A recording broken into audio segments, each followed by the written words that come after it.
Hi, good morning, everyone. My name is Rutika Mehta, and I'm a GI medical oncologist at the Moffitt Cancer Center in Tampa, Florida. Welcome today, and I'll be talking about immunotherapy in gastric cancer. Before we dive into immunotherapy, let me just give you a brief background about gastric cancer. There's a significant burden of gastric cancer worldwide. While we may not see patients in our clinic that often here in the US, but it is the fifth most common cancer worldwide and the fourth most common cause of death. Gastric cancer does not affect everyone similarly. We do see variations in incidence rates and death rates based on gender as well as ethnicity. However, we have been making progress in trying to reduce the burden of gastric cancer overall over the years, as well as death as a result of gastric cancer due to new diagnostic tests and treatment strategies. Just kind of giving a brief background of what the treatment of gastric cancer entails and what kind of goes into the decision-making process. When I first see a patient with a diagnosis of gastric cancer, what's most important to me is what stage of cancer do they have? Is it very early stage where my gastroenterology colleagues would be able to help them with some endoscopic resection? Or are they locally advanced and still eligible for surgery but need some chemotherapy? Or are they metastatic or in simple terms stage 4, where unfortunately local treatments cannot be feasible and therefore we resort to systemic treatment alone? This is kind of a brief overview of the treatment of stage 4 gastric or gastroesophageal junction cancers and what are some key tests that we use in trying to determine what are the treatments best suited for this patient. When I see a newly diagnosed patient, my first test is going to be the MMR test or the MSI test, which helps me identify if they are a separate group of patients that might benefit from immunotherapy alone. Then we have a second tier of tests called HER2, which is a protein found in about 15 to 20% of gastric cancer cells. And these are patients that could benefit from the addition of some targeted treatments to chemotherapy. And lastly, we have a category of patients that are HER2 negative that do not have the protein expression on the cancer cells, but may be positive for PD-L1, which we'll be discussing in the next few slides. Therefore, the MMR, HER2, and PD-L1 are the three biomarkers of utmost importance when determining treatment for my patients. So what is systemic therapy? In simple terms, it can be an oral treatment or an intravenous treatment. We have a few oral treatment strategies that have been FDA approved for the treatment of gastric cancers, but majority of our treatments are intravenous based. Commonly known, we do know about chemotherapy that have been that have been on the treatment paradigm for many, many years. Targeted agents are drugs that are focusing on particular targets on the cancer cells. For example, we have a targeted treatment against HER2 positive cancer cells. Then the bulk of our topic is going to be immunotherapy, which are the third class of drugs. And then last but not the least, a newest entry into this field has been antibody drug conjugates, which I kind of say is the best of both worlds, where you have a targeted drug and a chemotherapy all packed into one single drug. So let's learn a little bit about immunotherapy and what does it mean. Immunotherapy is an umbrella term which is used for a different type of treatments. These are type of cancer treatment that boost the body's natural defenses to fight the cancer. So you have monoclonal antibodies, which we're going to be talking about mostly, but we also have oncolytic viruses, CAR T-cell treatments, vaccine therapies, and some non-specific immunotherapies. So how does immunotherapy work? This is an ideal case scenario. In normal individuals, this is what is supposed to happen. You have your yellow cell, which is a cancer cell, and then you have these cute looking blue cells, which are your immune cells. You can see how angry this cancer cell is, but our immune cells have these antennas, so to speak, called the PD-1. And these antennas are what helps them recognize the cancer cells as being foreign in the body, and they get activated to help destroy the cancer cells. This term is called immune surveillance, so which means our immune system is constantly surveilling for these cancer cells that are trying to invade the body. But what happens sometimes? Sometimes your cancer cells are smarter than our immune cells, and they put blinders on the immune cells called PD-L1. Now the immune cells are blinded and the antennas are covered, and therefore the immune cells are not able to see the cancer cells. And this term is called immune evasion, where the cancer cells have actually gained victory over the immune cells. This is a cartoon which kind of describes the same concept, but in just a different fashion, where you have the immune cells on the red and your purple is the tumor cell. And you have the tumor cells that bind to the immune cells, thereby blocking those antennas and deactivating them. But immunotherapies are meant to create a barrier between that connection that the tumor cells tries to establish with the immune cells, and thereby the immune cells can still remain activated in trying to kill the cancer cells. So this is an example of how some different types of immunotherapies can work in cancer. So while the cancer cell is trying to put the blinders onto the immune cells, your immunotherapy can either try to protect the antennas and thereby not have the blinders go on to these antennas, thus keeping the antennas free for recognition of cancer cell. Or on the other hand, the immunotherapy can actually attack the blinders, thus keeping the antennas free for the recognition of cancer cells and thereby killing them. So there could be different mechanisms by which immunotherapy can work. So let's talk about some clinical trials. And why is it so important to talk about these clinical trials? Clinical trials is a concerted effort by various investigators, researchers, but most importantly, patients such as you and their caregivers who commit to being a participant in these clinical trials to help advance the science. And by participating in these clinical trials, we're able to gather additional data, thereby which new drugs get FDA approved.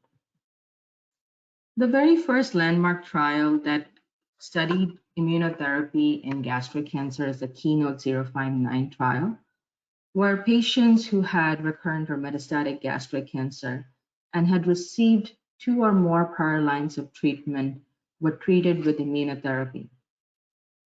And based on this treatment, we did see that in patients who are PD-L1 positive, this is the third biomarker that I had mentioned in the previous slide, patients who are PD-L1 positive and treated with this immunotherapy, pembrolizumab, did have a response rate of 15.5%. Now, when we talk about response rates, we're measuring the reduction in the tumor volume from baseline before starting treatment to a couple of weeks after starting treatment with your first scans. And typically we need a 30% or more reduction in tumor volume to be able to say that a person has responded to that particular treatment. So that is that number, 15.5% of patients responding. This was the very first trial that showed any impressive results in gastric cancer patients, which led to its accelerated approval in September 2017. Once a drug gets approved, the FDA does put some stringent guidelines in the company to make sure that they continue to establish the benefit of this drug in the coming years and to continuously generate data. In April 2021, the FDA convened another meeting to kind of discuss whether immunotherapy is still making headway and still benefiting patients with gastric cancer in this setting. And based on that, they voted against the continued use of immunotherapy or pembrolizumab in that setting. And in July 2021, that approval was voluntarily withdrawn by Merck. However, this was not the end of the story for immunotherapy. We've continued to progress. And in fact, we have made a significant headway, which we'll be discussing in the next few slides. So this is the first study that I would like to talk about, which has led to some FDA approvals last year. Checkmate 649 is a randomized phase 3 study. When we talk about a randomized phase 3 study, that means that there are certain patients that are receiving standard treatment and certain patients that are receiving standard treatment plus the experimental drug. And in this case, patients were receiving chemotherapy, which was the then standard of care, versus chemotherapy plus immunotherapy, and the immunotherapy used in this trial was nivolumab. And in this trial, patients were not known to have a HER2 positive status. So this is the third group of patients on the very right that we were discussing in a couple of previous slides. Now, 70% of these patients were gastric cancers. About 17% of the patients were GE junction or gastroesophageal junction cancer patients. And this trial showed that there was some significant improvement in survival with the addition of immunotherapy. I'm more of a purist, and I like to see numbers in the context of how much incremental benefit it can be made. Now, the top bar kind of shows all patients that have been treated either chemo or chemo plus immunotherapy. And the bottom bar shows patients who were selected for their PD-L1 status with a cutoff of being 5 or more. So those are patients with a higher PD-L1 score. What's most important when we critique these trials and the results is how much difference is it making in reducing the number of deaths as compared to standard treatment.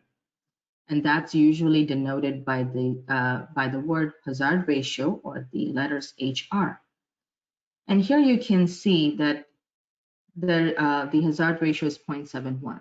So if you're closest to 1, that means the experimental arm is as good as standard treatment, and therefore there's not a significant incremental benefit. The lower you get from 1.0, the better that combination is usually considered to be. So 0.71 in terms of overall survival is definitely much better than 0.80. And then on the right side here, we have progression-free survival. That means what is the chance that the patient is going to have no response to treatment, but the cancer is going to grow in between 2 scans? So that's progression. And here you will see that ratio was 0.68, much better than 0.77. So when I'm considering incremental benefit in my patients, these numbers, or these patients with a PD-L1 with a CPS of 5 or more, will definitely tend to have more significant benefit with the addition of immunotherapy. Again, a lot of patients ask me, well, I see them in clinic and put them on a particular treatment. Doc, how long do you think I'm going to be responding to this treatment, or how soon do you foresee that I might wanting to go on to a clinical trial or switch to a different treatment? And it's typically hard to say individually, but on an average, patients continue to have a response up to 9.5 months with the combination treatment, as opposed to 7 months with chemotherapy alone. And the top bar here is the PD-L1 positive with a CPS of 5 or more.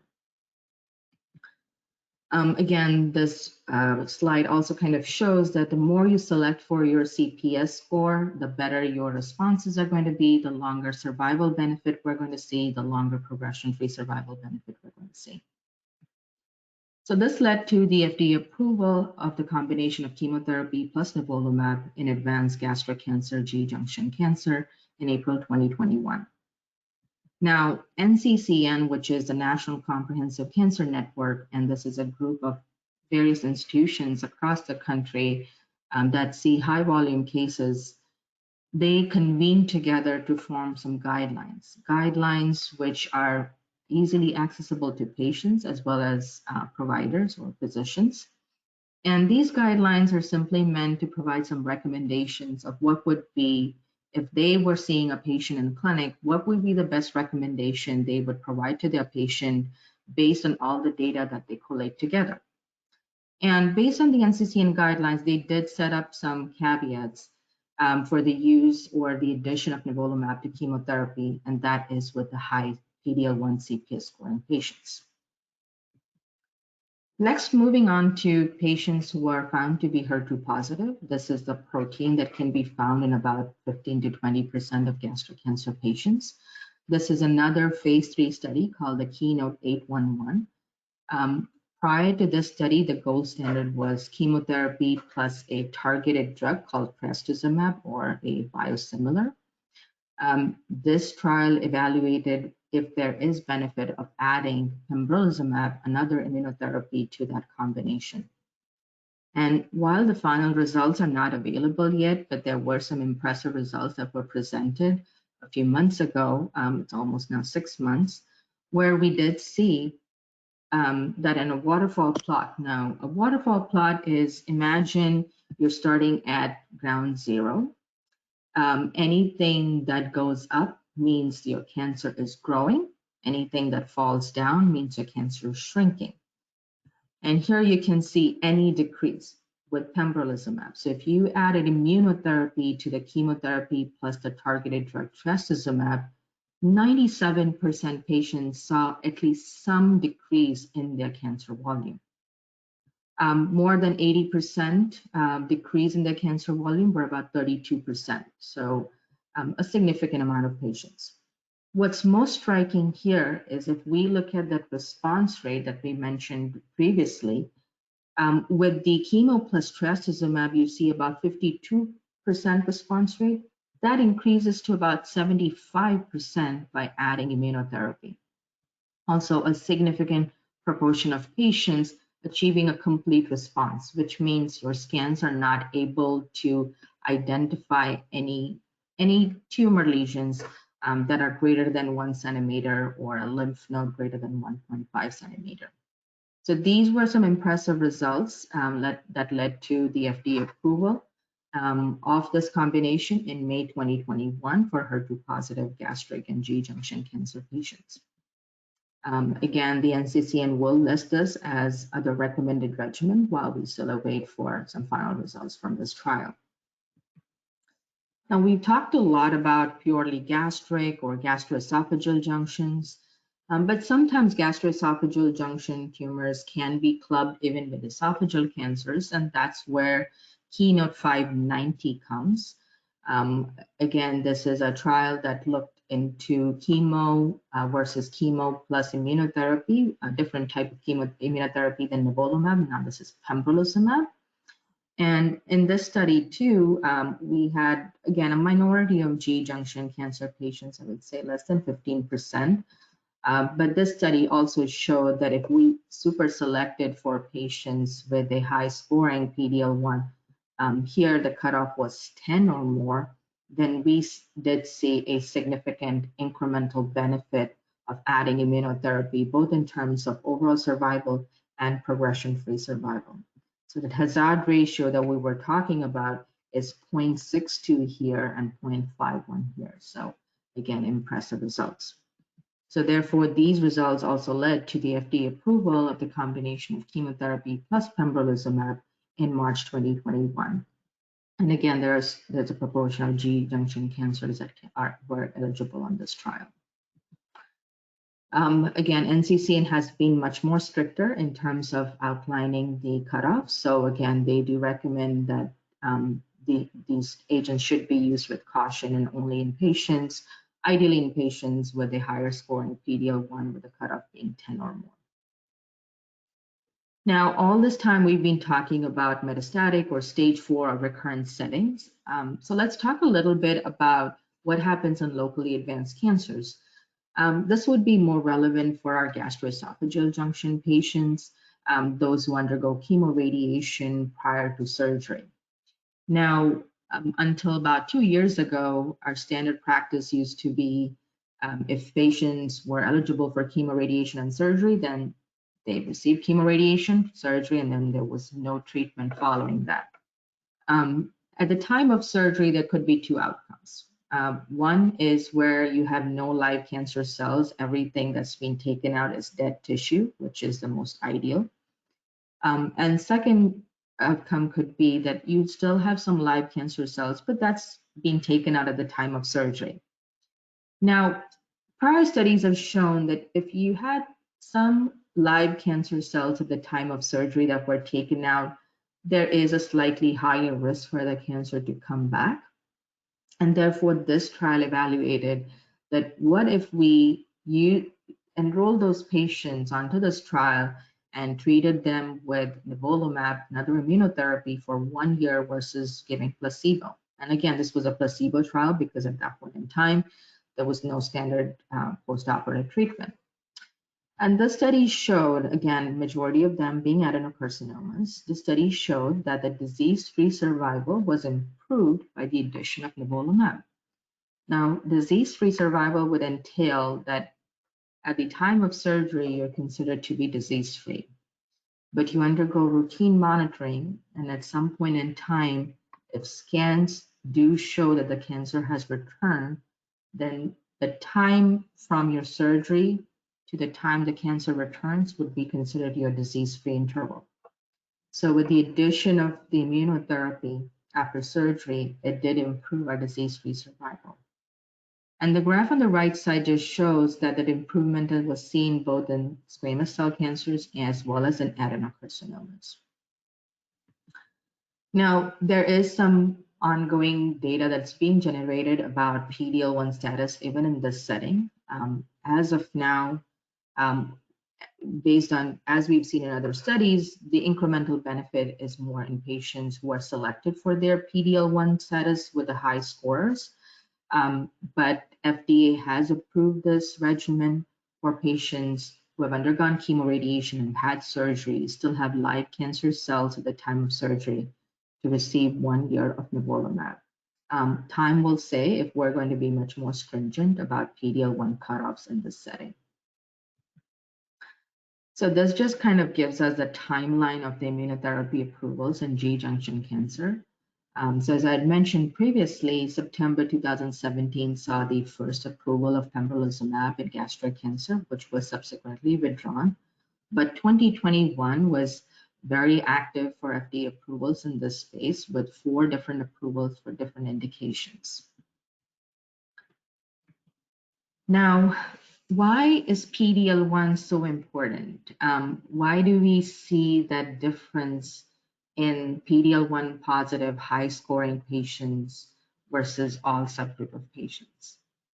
And the reason is because I think there's a lot of heterogeneity when we see patients in the population, in our community.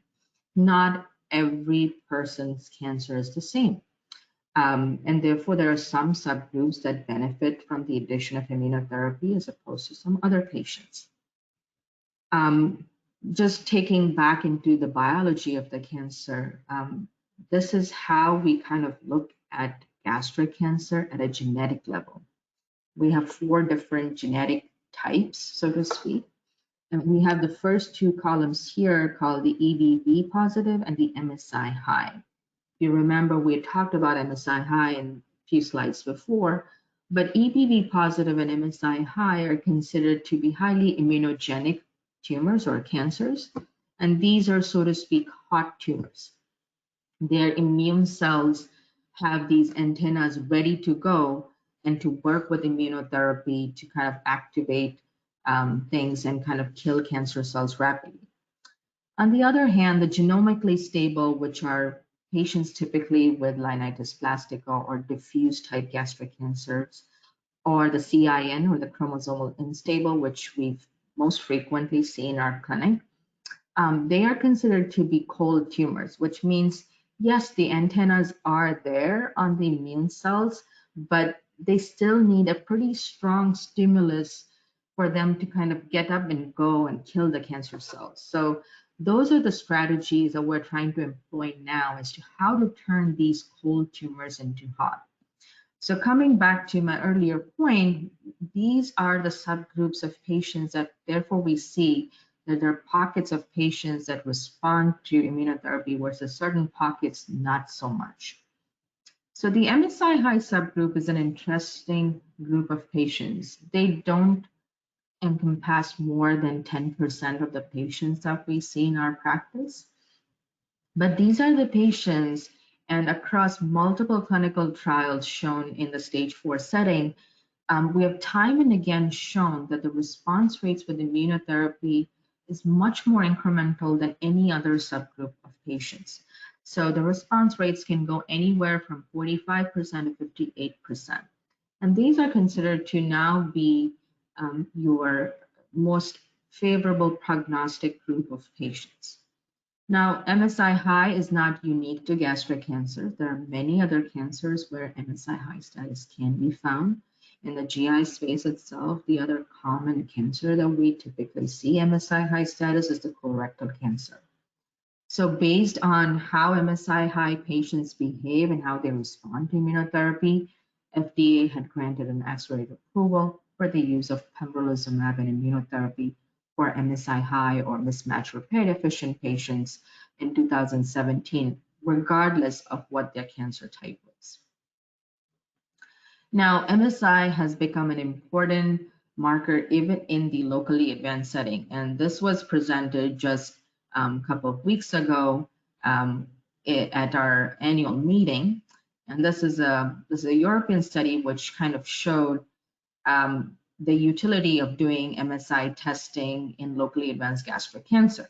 So ideally, if we have a patient with locally advanced gastric cancer, they are treated with in a sandwich approach, so to speak, chemotherapy, surgery, and then some more chemotherapy. We know that by employing those strategies, the chances that we are going to kill all cancer cells at the time of surgery, which means all dead cells in the specimen that's taken out, is about 16%. Now, on the flip side, if I had a mismatch repair deficient or MSI high patient, and this trial did not employ any chemotherapy, it was immunotherapy only, and it was a combination of two different immunotherapies, ipilimumab and nivolumab. And if they were given prior to surgery and then some additional treatment after surgery, there was about 59% pathologic complete response rate, which means the probability of seeing dead cancer cells at the time of surgery was about 59%. So 16 versus 59. So again, therefore, it's very important for us to now start to understand that MSI is an important predictor even in our locally advanced setting.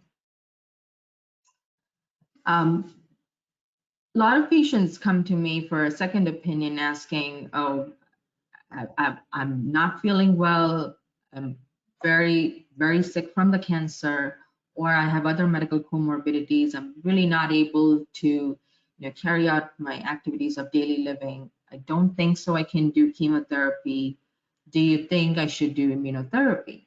And I think that's an excellent question that patients raise.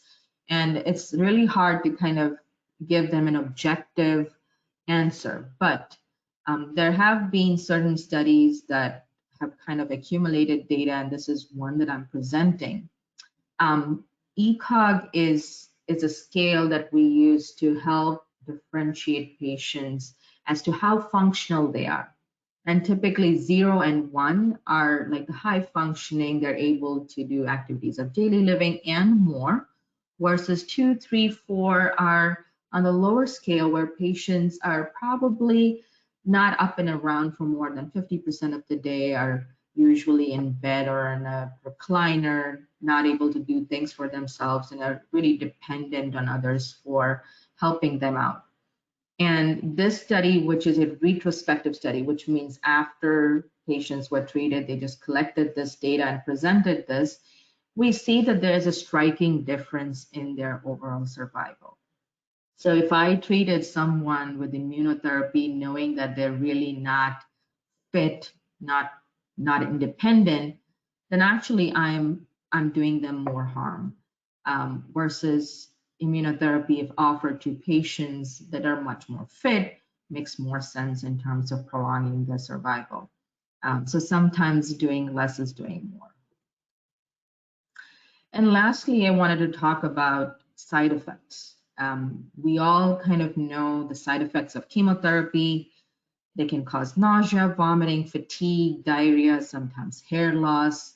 It can affect your bone marrow, making you immunocompromised. Those are all the side effects of chemotherapy that we know of. When I talked about immunotherapy and how it worked, I did mention that immune cells have antennas that help them to get excited. And the killing effect towards cancer cells is not absolute, which means there could be destructive effects by immune cells to your normal organs too once they're activated. And that is what we call as immune-related adverse events or immune-related side effects.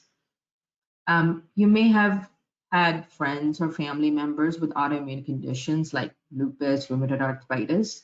You can understand how debilitating the conditions can be sometimes. That's during flare up when your immune system is kind of revved up and kind of attacking your joints, attacking your kidneys, etc. And that same mechanism can technically happen with immunotherapy, and it will not differentiate a normal tissue versus cancer at that time. So practically top to bottom, eyes to your toes, any organ, any system, it is susceptible to be affected by immunotherapy. You can have eye side effects, you can have heart side effects, kidneys, liver, bones, joints, muscles, anything that you name it. So again, they do come with some side effects. Granted, these are not the most frequent side effects that we see. These are usually less than 5% of the cases. But imagine if it attacked the heart muscles of your heart function is going to decline. You're going to have heart failure-like syndrome. So if I am subjecting someone to an additional drug in addition to chemotherapy, I want to be absolutely sure that it is going to have an incremental benefit in their survival. Moreover, give them a better quality of life with these treatments. If I am concerned that they are not someone that are likely going to benefit, I do not want to put them through that increased risk for having the side effects from an additional treatment choice. So in conclusion, immunotherapy has definitely changed the treatment paradigm in gastroesophageal and gastric cancers. There are specific subgroups of patients that do benefit from immunotherapy or combining immunotherapy with chemotherapy. There is value in knowing if one is MSI high or not, because that has treatment implications both now in the locally advanced setting and in the metastatic settings. Immunotherapy do cause side effects and therefore should be used with caution. Thank you.